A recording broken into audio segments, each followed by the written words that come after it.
তোরা আমরা বন্ধু তোমরা কেমন আছো অবশ্যই কিন্তু কমেন্টে জানো। তোমরা আমার ভিডিও দেখছো কিন্তু লাইক করছো, এটা খুবই কিন্তু খারাপ। আর একটা খারাপ জিনিস কি হয়েছে বন্ধুরা, জিৎ তাকে যেভাবে আক্রমণ করলো আমি তো ভাবতে পারছি না। এবার তারাও পিছনে লেগে পড়েছে। জিতটা যেহেতু একটা অন্য একটা জায়গায় চলে গেছে প্যান ইন্ডিয়া লেভেলে, সেক্ষেত্রে গায়ে যে একটা জ্বলন, যে জ্বালা সবারই একটা যে রয়েছে, সেটা কোথাও না কোথাও এটা বোঝা যাচ্ছে। তাহলে কী হলো ব্যাপারটা আমি খুলে বলছি। দেখো, আমাদের পশ্চিমবঙ্গের বাংলা পক্ষ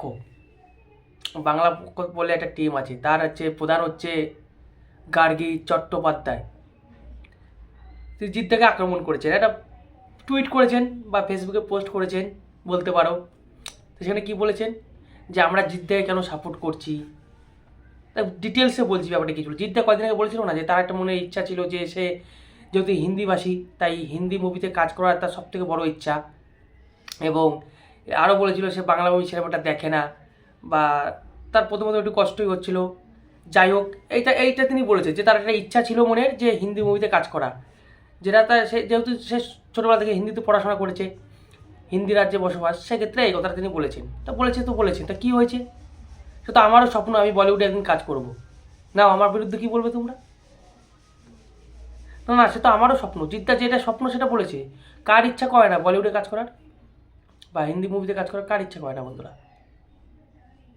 তো সেক্ষেত্রে এবার ইনি বাংলা পক্ষের যিনি নেতা, ইনি বাংলা পক্ষের নেতা নয়, ইনি চটিচাটা নেতা। চটিচাটা বুঝেন তো? সেই চটিচাটা নেতা তিনি ফেসবুকে পোস্ট করেছেন যে কেন আমরা সাপোর্ট করছি, কেন উনি হিন্দিতে সাপোর্ট করবেন। কেন সাপোর্ট করবেন? অবশ্যই সাপোর্ট করবেন, সবাইকে সাপোর্ট করবে। তাদের সমস্যাটা কোথায়?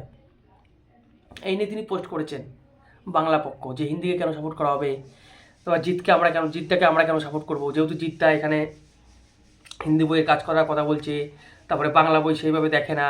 তো সেইভাবে বাংলা বই তো আমিও দেখি না। তোমরা নিজেরা দেখো তো বাংলা বই, যারা এই পোস্টটা করেছে তারা নিজেরা দেখো তো।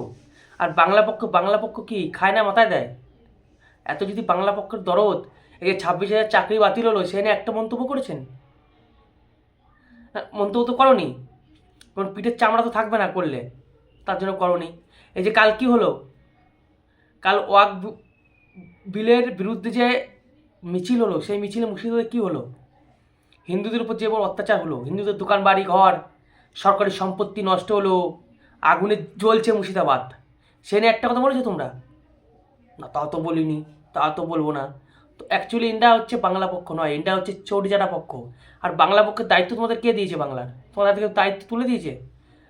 আর সংবিধানে কোথায় লেখা আছে যে যে বাংলা মুভিতে বই করবে সে হিন্দি মুভিতে বই করতে পারবে না, তার মনে ইচ্ছা প্রকাশ করতে পারবে না? সংবিধান কোথায় লেখা আছে এটা? বাংলা পক্ষ যে বাংলা জ্বলছে তার বেলা কোনো খোঁজ নাই। যে অ্যাকচুয়ালি এটা মেন ব্যাপার, তাদের সমস্যা এটা নয়, তাদের সমস্যা তাদের ইউটিউব চ্যানেল আছে একটা, সেই ইউটিউব চ্যানেলে ভাই ভিউ হয় না। সত্যি কথা শুনে রাখো, বাংলা পক্ষ লাফায়, বাংলার মানুষ পশ্চিমবঙ্গের মানুষদের পাত্তা দেয় না। তাই জিততে এখন একটা নেক্সট লেভেল পৌঁছে গেছে, তাই জিতটাকে আক্রমণ করেছে। দেবদাকেও করতে পারতো, তেমনি দেবদাকে ভেবে দেখেছে ভাই দেবদাকে করলে তো সমস্যা আছে, কারণ দেবদা তো শুধু হিরো না, তৃণমূলের বিধায়ক, পিঠের চামড়া তুলে দেবে। এইসব বাংলা পক্ষ যারা ওই যে জিতদাকে যে আক্রমণ করেছে না, আক্রমণ করলে ওনাদের পিঠের চামড়া তুলে দেবে তৃণমূলের সরকার বা তৃণমূলের পুলিশ বাহিনী। তাই দেবদার বিরুদ্ধে কিছু বলতে পারে না। ভাই হাসি লাগে, আমার খুব দুঃখ লাগে, হাসিও লাগে।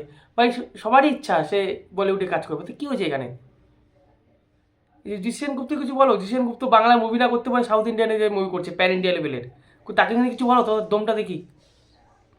যেহেতু জিদ্দা কিছু বলে না, কাউকে কিছু বলে না, আর জিদ্দার সন্দেহ করছে, জিদ্দা যেভাবে বাংলা বলে এবার তুমিও নিজে বাংলা বলতে পারো না। আমি আর কি বলবো, কমেন্টে তোমরা জানাও। এগুলো হচ্ছে আর কিছু না, পেজে ভিউ আসছে না, তাই ভিউ বাড়ানোর জন্য এসব আর কি করা হচ্ছে। আসল যদি তোমাদের ক্ষমতা থাকে, পশ্চিমবঙ্গে যে 26,000 চাকরি বাতিল হলো সে নিয়ে কথা বলো। আসল যদি ক্ষমতাকে মুর্শিদাবাদ জ্বলছে সে নিয়ে কথা বলো। যদি তোমাদের দম থাকে, তোমরা সত্যি বাংলা পক্ষ হয়ে থাকো, ওই মিনমিনে চটিচাটার মতন কথা বলো না। তো ওইসব বলে তো লাভ নেই, ওইসব লোক বলে লোকে খাবে না, ভিউ হবে না। এটা বললে জিদ্দা এখন একটা প্যান ইন্ডিয়া লেভেলে চলে গেছে, সেক্ষেত্রে ভাই দেখো বন্ধুরা, আমার কিন্তু নিউজ চ্যানেল না, নিউজ চ্যানেলে পুরো ঝেড়ে দিতাম এনাদেরকে। এই এই যে পোস্ট করেছি না, এই পোস্টের ব্যাপারে ঝেড়ে দিতাম। আমি আর কি বলবো, কারণ আমি জিদ্দার একজন ভক্ত, আমার গায়ে লেগেছে, পরিষ্কার পরিচ্ছন্ন কথা।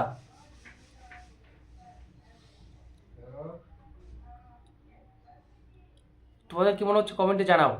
এগুলো কিছু ছ্যাবলানো, একটু হাইপ ক্রিয়েট করার চেষ্টা করছে ওনারা, কারণ ওদের তো পাত্তা দেয় না, কেউ পাত্তা দেয় না বন্ধুরা, বিশ্বাস করো ওদের কেউ পাত্তা দেয় না। কি দুঃখ ওনাদের, ওনাদের কেউ পাত্তাই দেয় না।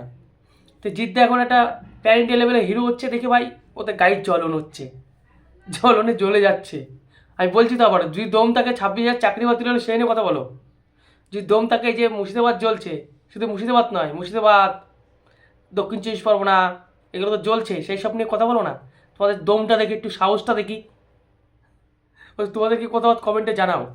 এই এগুলোর মানে ভাবা যাচ্ছে না আর কি। যদি আমার ইউটিউব নিউজ চ্যানেল হতো না, এতক্ষণ আমি সব বের করে দিতাম তথ্য। তো রাখছি বন্ধুরা।